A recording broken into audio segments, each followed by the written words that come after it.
오늘 우리 성경 말씀 히브리서 12장입니다. 히브리서 12장을 함께 보십시다. 우리 히브리서 12장 우리 1절부터 우리 13절까지인데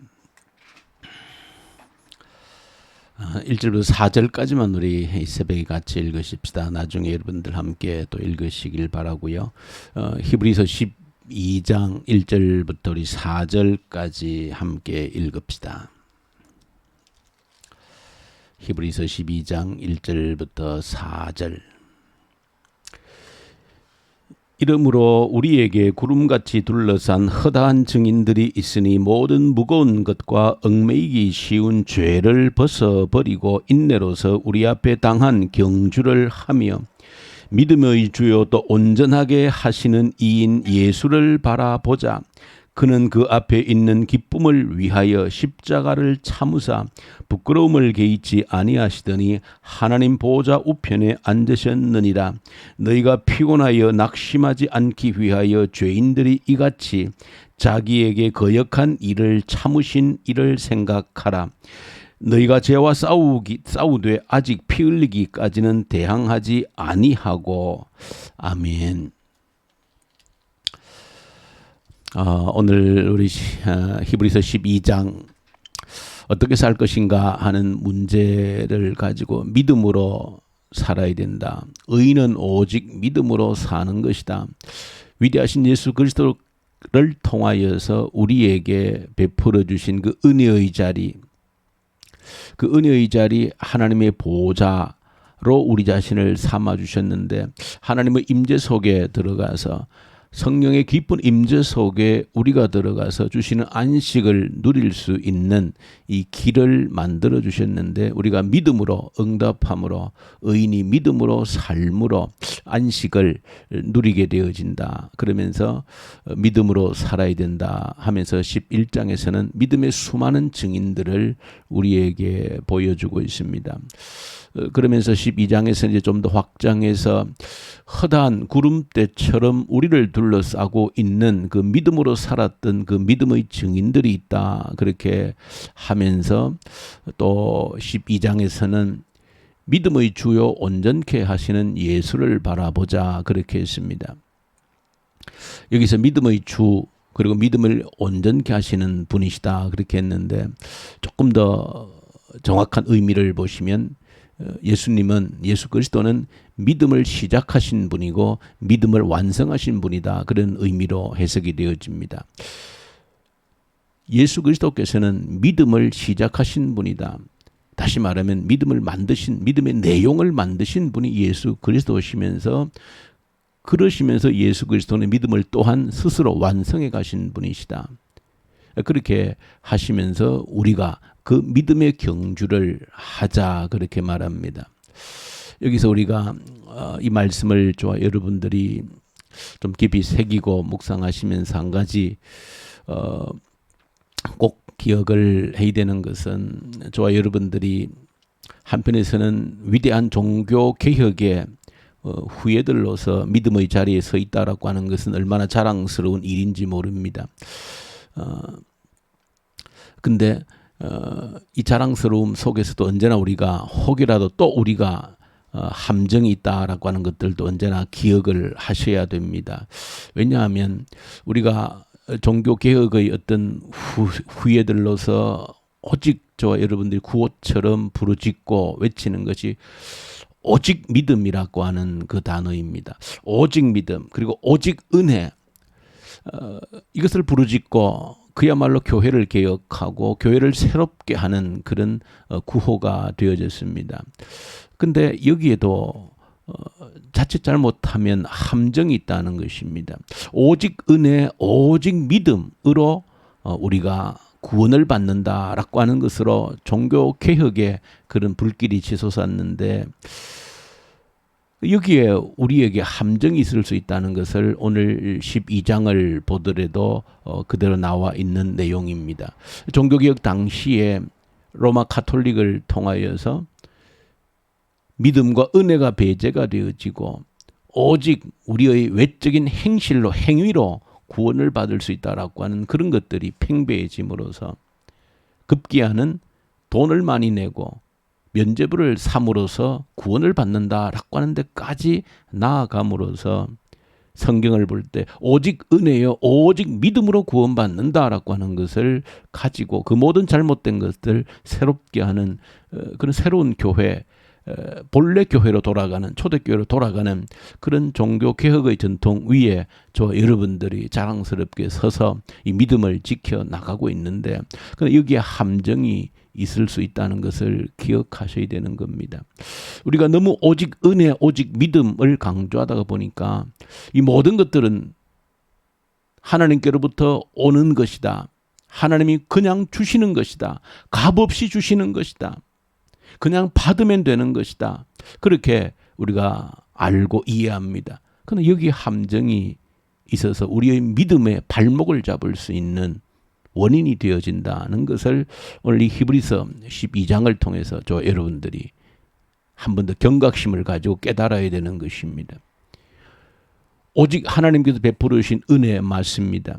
오직 하나님께서 우리에게 주신 믿음 맞습니다. 그러나 오늘 성경에 보시면 이 믿음은 경주라고 그랬습니다. 믿음의 선한 싸움을 싸워야 된다고 그랬습니다. 그냥 선물이니까 하나님이 던져주시는 것을 그냥 덜렁 받으면 끝나는 것처럼 이해하는 것은 잘못되어졌다는 것입니다. 그렇지 않다는 것을 오늘 보여주고 있는 겁니다. 조금 비유적으로 설명하면 믿음의 씨앗은 하나님께로부터 온 것입니다. 우리가 절대 만들지 못합니다. 그 믿음의 내용입니다. 그러나 믿는 것은 우리의 결단과 의지가 있어야 된다는 것이죠. 그 믿음의 씨앗이 발아하고 뿌리를 내리고 싹을 내고 꽃을 피우고 열매를 내는 데는 우리의 결단과 의지가 반드시 필요하고 싸워야 된다는 것입니다. 싸워서 가능하다는 것을 오늘 이 본문을 통해서 또 어제 11장 믿음의 그 장이라고 하는 11장을 통해서 수많은 믿음의 구름대 같은 믿음의 증인들이 한 사람도 싸우지 않은 사람들이 없습니다.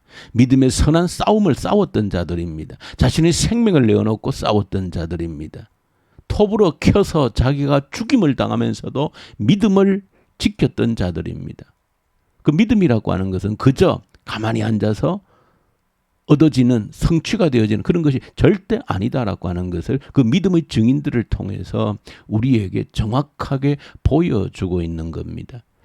그러면서 오늘 12장에서 그러므로 이 믿음이라고 하는 것은 그 구름대같이 둘러선 증인들이 우리에게 보여주고 있는 것처럼 이 믿음의 선한 싸움을 싸워야 되는데 1절에서는 이것이 믿음의 그 경주라고 그랬습니다. 달리기 하는 경주라고 그랬습니다.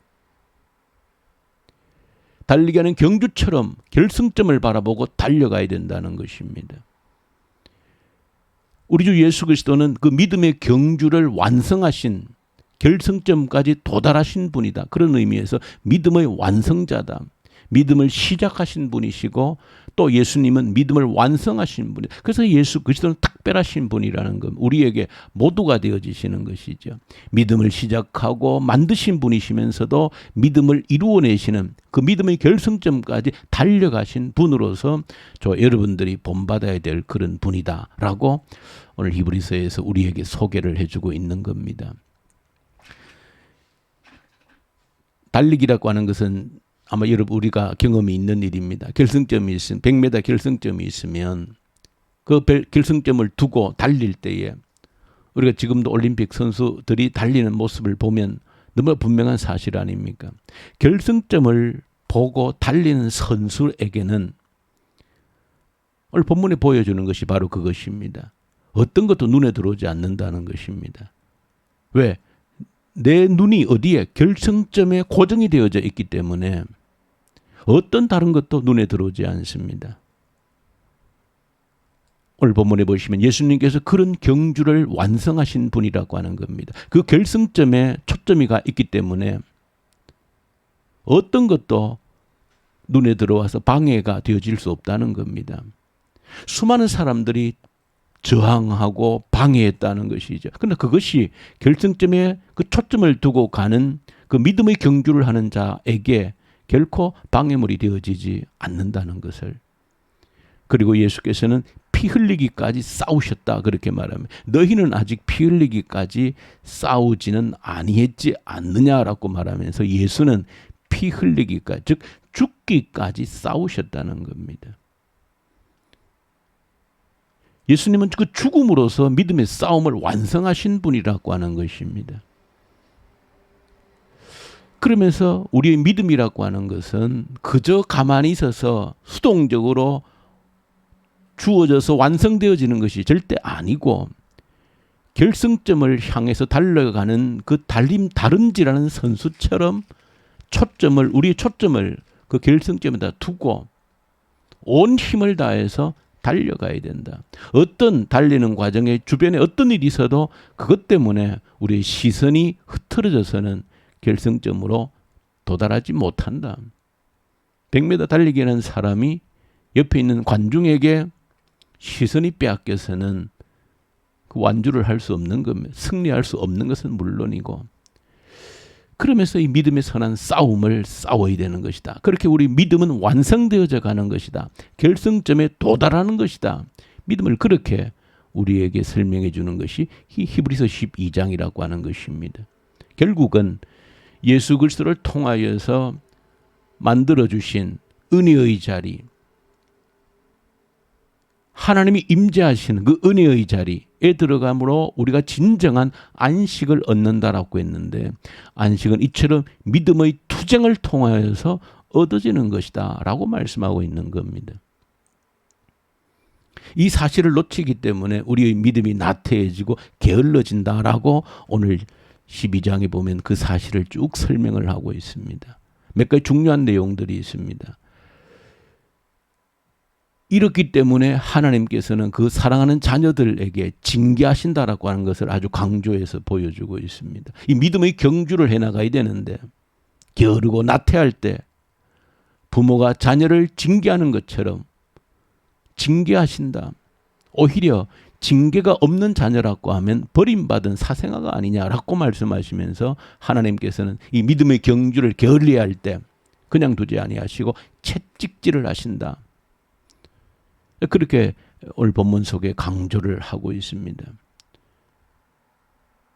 채찍질을 해서라도 이 믿음의 경주를 온전히 할 수 있도록 그 골인점에 결승점에 도달할 수 있도록 하시는 분이 우리 하나님이시다라고 말하고 있고 또 하반부에서는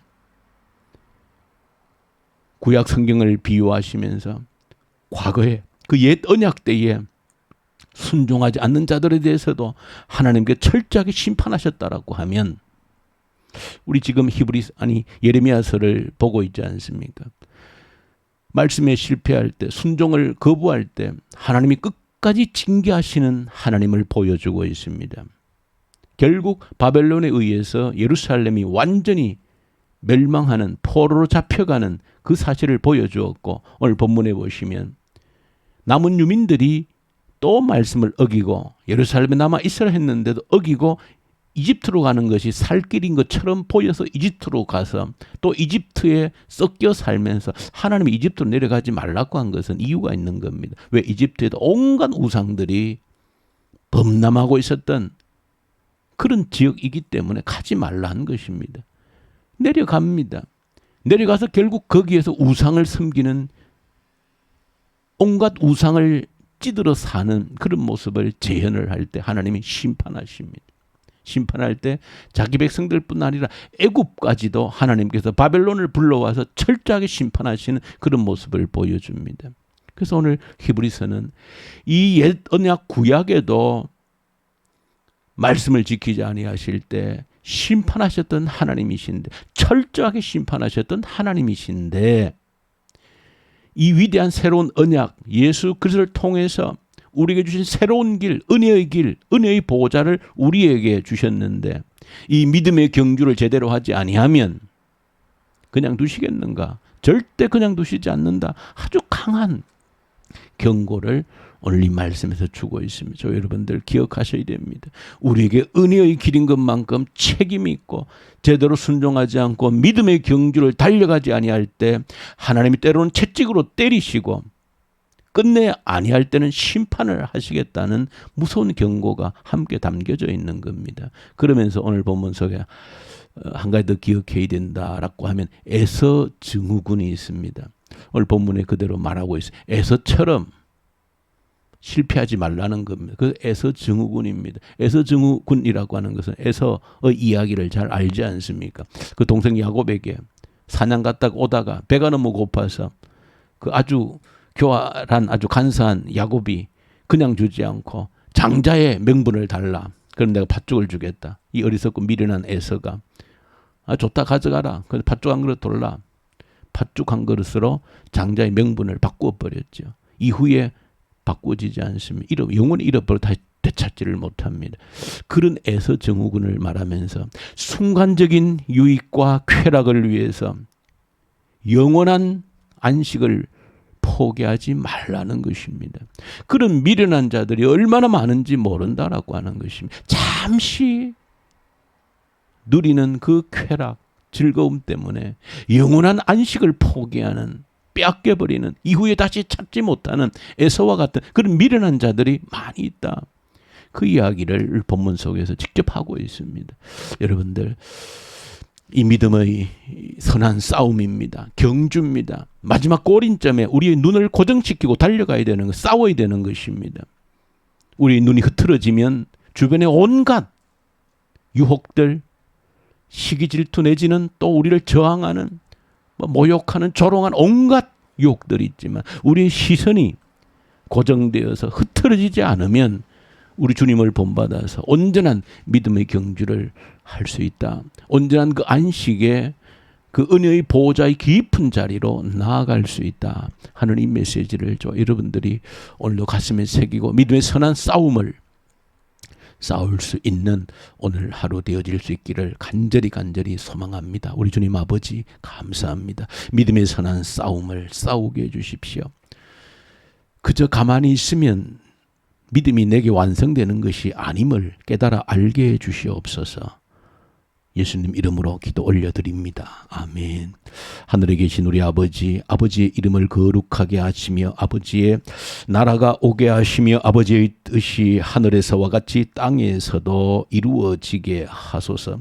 오늘 우리에게 일용할 양식을 주시고 우리가 우리에게 잘못한 사람을 용서하여 준 것 같이 우리 죄를 용서하여 주시고 우리를 시험에 빠지지 않게 하시고 악에서 구하소서.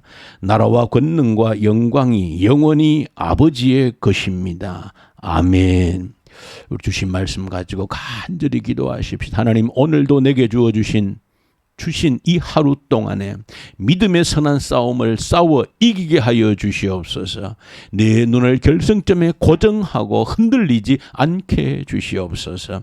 나라를 위해서 기도하십시다. 북한 땅을 올려드리며 기도하십시다. 북한 땅의 악한 정권이 소멸되게 하시옵소서. 이 코로나 앞에서도 우리의 믿음의 경주가 흐트러지지 않게 해주십시오. 우리의 믿음이 더욱 견고해지게 하여 주시옵소서. 간절히 기도하고 특별히 오늘 교회를 위해서 기도할 때 하프 기도를 위해서 간절히 우리 기도 올려드리십시다. 우리에게 필요한 것 성령의 충만한 임재입니다. 성령의 충만한 임재가 그 약속이 우리 가운데 한번 이루어질 때 회개가 일어나고 대각성이 일어나고 부흥을 경험하게 됩니다. 우리의 미래가 자녀 세대가 새로워지는 역사가 일어납니다. 이를 위해서 간절히 약속하신 성령의 충만함을 우리에게 허락해 주십시오. 간절히 기도하고 우리 선교원장의 우리 선교사님들, 특히 이집트 인도 우리 사역자들 위해서 간절히 우리 기도하고 암으로 투병하는 우리 정종자 집사님, 또 우리 장미영 남편, 그리고 우리 김원자 집사님을 위해서 간절히 기도로 또 올려드리십시다. 우리 기도하십시다.